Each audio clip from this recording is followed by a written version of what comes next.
What's up mga kabsat? Ayan, meron tayo ditong lechon silog, lechon manok, sinangag, tsaka itlog. Itong lechon manok is binili namin to sa food park. Buti na lang merong nagtitinda kasi sarado. Kumbaga ilang stall lang yung bukas dun sa mga food park sa Dinulupian. Tapos ayan, meron siyang libreng sauce and meron din siyang atsara.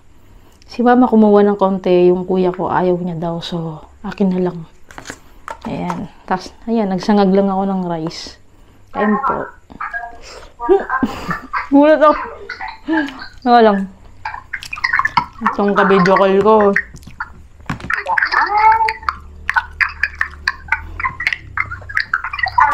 Pangit, nagulat ako sa'yo. Pangit. Sura. Sura. Wala din niyo ako pinapansin.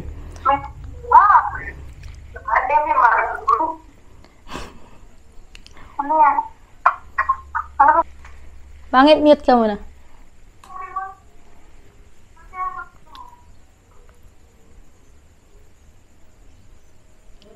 Ayan, nag-mute. Tara, kain na po tayo. Totoong kain na. Hindi ko alam kung masarap to. Pero tikman muna natin ng walang sauce.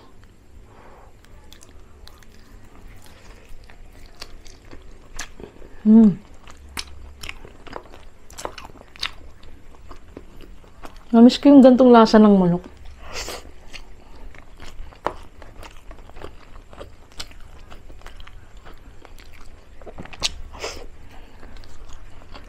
Bigyan natin ito.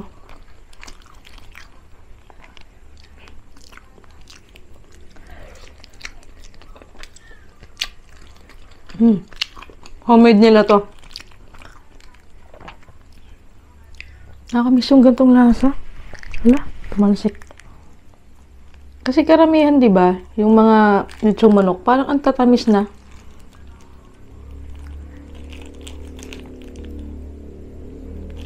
Mamaya na ulit. Matatamis na yung lasa nila. Hindi ko alam kung bakit.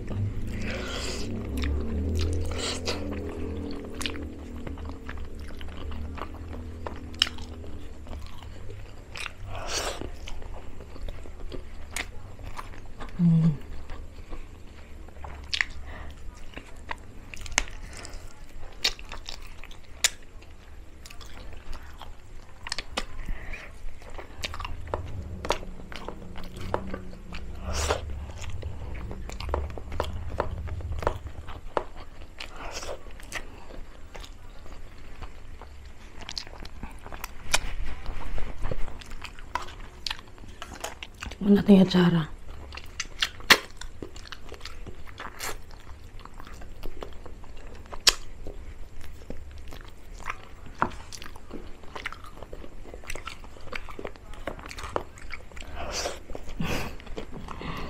Humingi na sinangag yung kuya ko sa akin. Hindi ko alam na gusto niya rin pala to. Sinangag dito. Mahilig din sa sinangag. Wow. Init.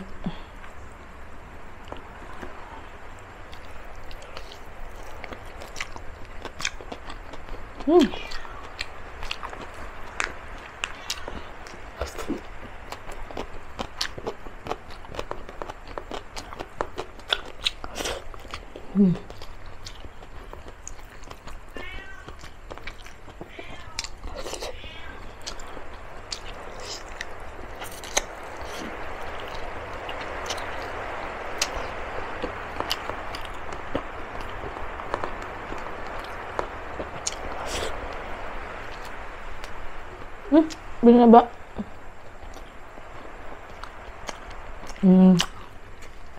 Tawag mo daw siya sa bahay nila.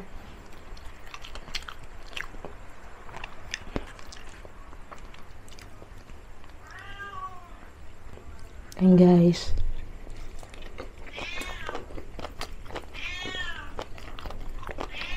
ano itong kanin?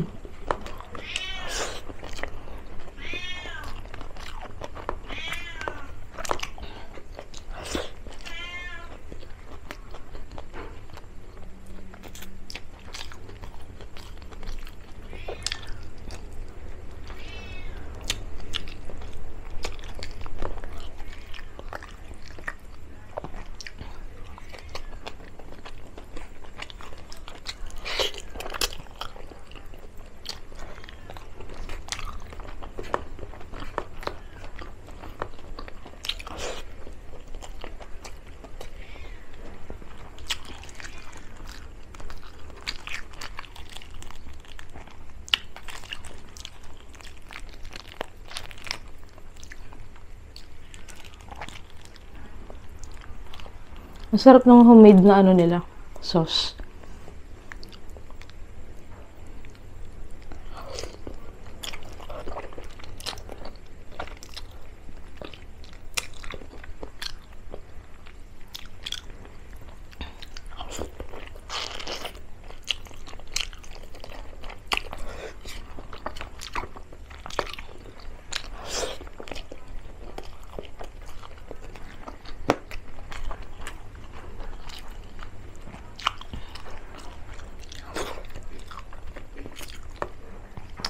Para kasi sa akin, isa yung dapat sa kino-consider kapag meron kang negosyo. For example, manukan. Tapos, dapat yung sauce na homemade mo is bagay dun sa manok mo. Ang hirap naman kasi na gagaya ka ng recipe ng iba tapos hindi naman bagay sa lasa ng manok mo, di ba?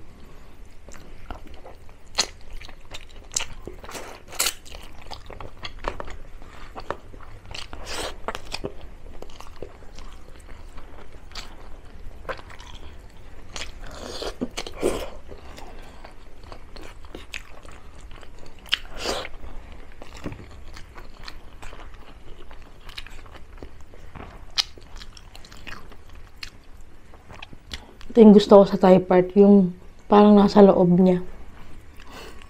Yung iba hindi kinakain to, kinakain ko. Ayan o, kinukuha sa loob.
Tumatawag siya.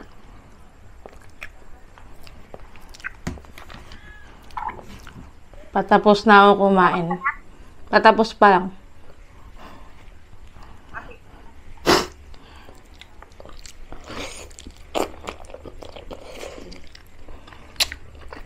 Sensya na guys ha, namimiss na kasi niya ako eh.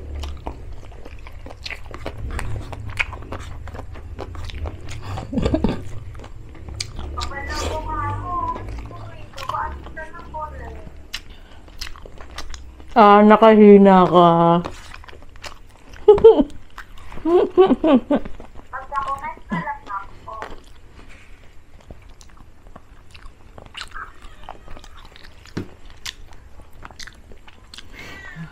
Nalulungkot daw po kasi sa pag bago pamasok din niya ako makakausap. Ewan ko ba, siguro ganun talaga siguro pag mahal ka ng partner mo.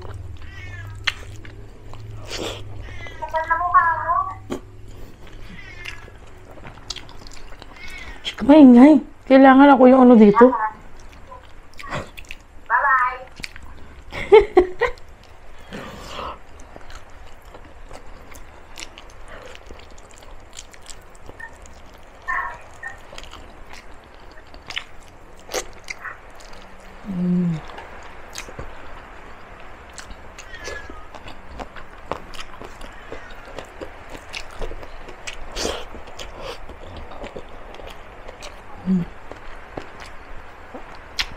Balat.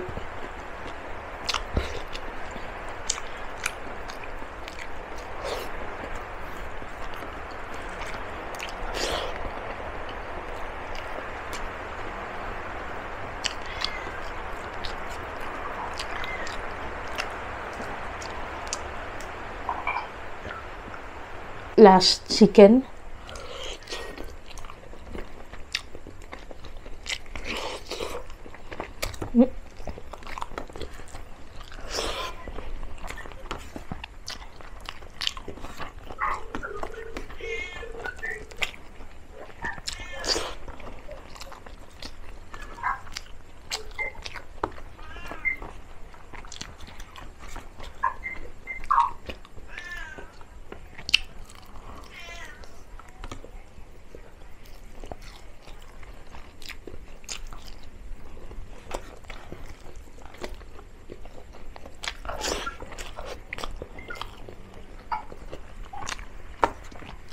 Sura, wait lang. Konting taste na lang, ah.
Grabe. Busog ako. Sorry, napagod ako at napagod din yung driver ko. Yung kuya ko. Kasi, di ba bagyo, nagbagyo. Tapos, sahod din. Tapos, lahat ng ATM machine sa Dinalupihan na puntahan na namin. Walang laman. Ginawa namin, doon kami sa may layak. 7-Eleven nakapag-withdraw. So, yun. Kaya sabi ko, bili na lang kami ng ulam na luto na kasi hindi na kaya magluto anong oras na rin. So yun, naisip ko lang na mag-video. Ayan, kamusta pala kayo guys? Sana okay lang kayo, no? At ayun, dito na lang po tayo nagtatapos and follow nyo po ako sa Facebook at sa TikTok. Salamat. Sige sa next video guys.